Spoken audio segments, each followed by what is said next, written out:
In punk music, you'll find many different styles of riffs, varying from subgenre to subgenre. Knowing how to write in these styles will give you the freedom to create catchy riffs in any situation, or even ones that go completely beyond punk music. I often associate chordal riffs with hardcore punk, as they played a big part in the sound of the early 80s DC scene, with bands like Minor Threat and Teen Idols.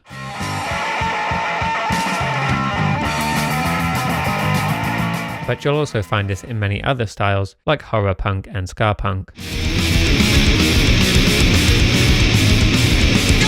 You can approach writing these in the same way you would a typical lower register riff. You're just looking for a combination of notes that sound catchy and memorable when strung together. However, the addition of the chordal element makes these riffs far more impactful, and they work great for beefing up a section, especially if you're keeping the arrangement minimal, as many early hardcore bands did.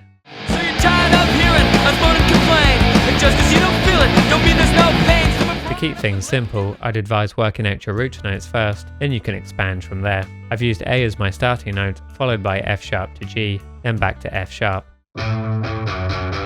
In the second bar, there's a slight variation where it ends on G.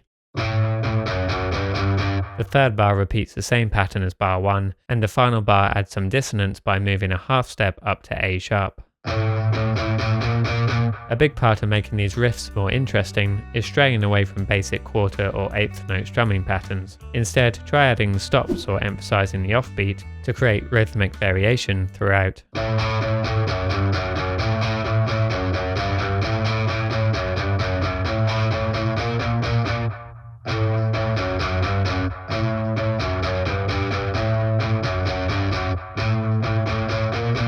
To add the chordal element, I'm simply playing everything with power chords. You can't really go wrong by just adding a fifth to everything, but don't let that stop you from experimenting with other notes and combinations. Altogether, it sounds like this.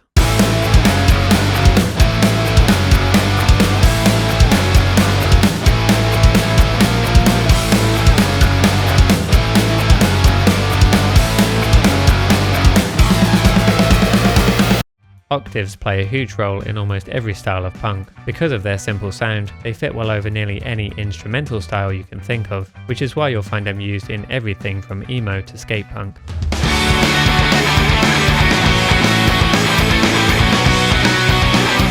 If you've never played these before, you only need to memorize two shapes. The first applies to the low E and A strings. Simply pick a root note, I'll use A as an example, and to find the octave, move 2 frets up from your root note position on the D string, or 12 half steps apart in total.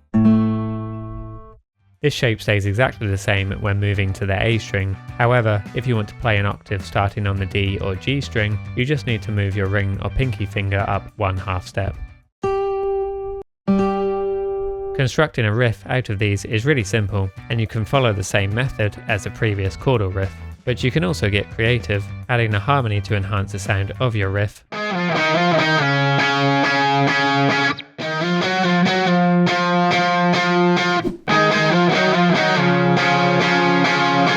Or mixing it with other techniques I'll be covering in this video. With that in mind, I wrote this part using a combination of octaves and chordal riffs to fill in the gaps.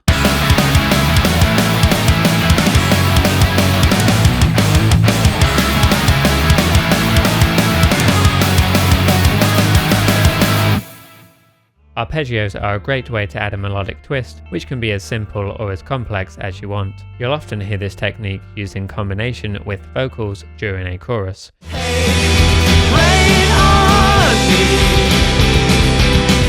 Or it can form the foundation of a song's main riff.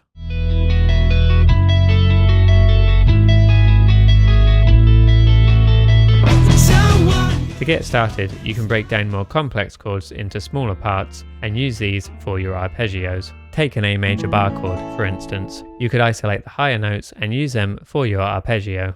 You can also invert this shape, which can help it stand out more if you're still using the full bar chord for the rhythm guitar. This is a simple process where you rearrange the notes of a chord. You're not adding anything new, but the sound of the chord changes slightly due to the changes in pitch. Returning to my A major chord, it consists of the notes C sharp, E and A. Instead of using this order, I could play the E on the 9th fret of the G string, the A on the 10th fret of the B string, and the C sharp on the 9th fret of the high E string.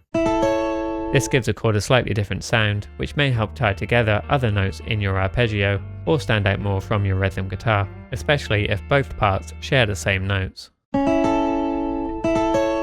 In this song I helped write and produce, we started with a really simple pop-punk style arpeggio. There's no dedicated rhythm guitar here, so the arpeggio outlines the root notes in unison with the bass. The melody mainly comes from keeping the fifth and octave of the B power chord consistent, while the root note changes around it. Then, to add a slight variation, I simply introduced a fourth fret on the B string, which when played over an E, creates a nice major seventh sound.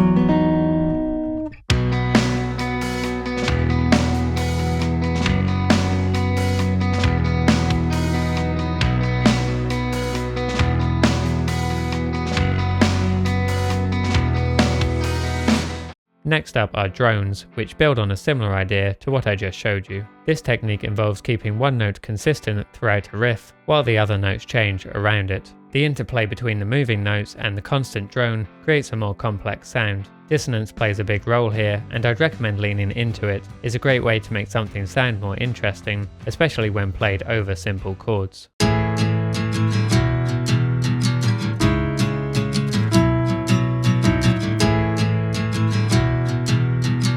If you already have your chord progression or bass line worked out, try looping it to find a note you want to use as your drone first. A good starting point is finding a stable note that sounds good over all of your chords. Say you wrote a song in A major, your drone could be the root note A. Other good starting points would be a fifth, third, or seventh.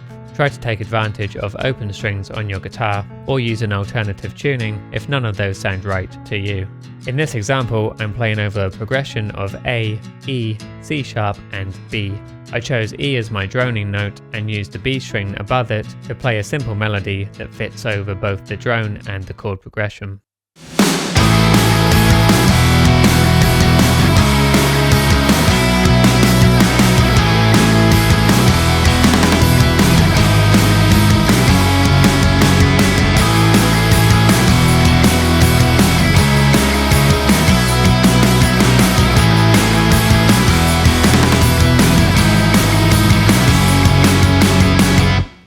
Call and response riffs are a really fun way to add a little stereo trick that I'm sure your headphone listeners will enjoy. The basic idea is to create two individual parts that rely on each other to complete the full riff. These don't have to be super complex. In fact, keeping things really simple can often work best.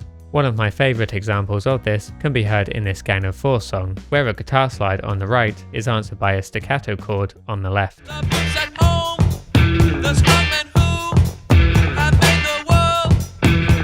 In my example, the riff was originally written as a single part, but I ended up splitting it into two sections, where the left guitar plays the cool part in a lower register, and while the final notes ring out, the right guitar comes in with the response half in a higher register. Then once you pan this out, you get that nice stereo effect.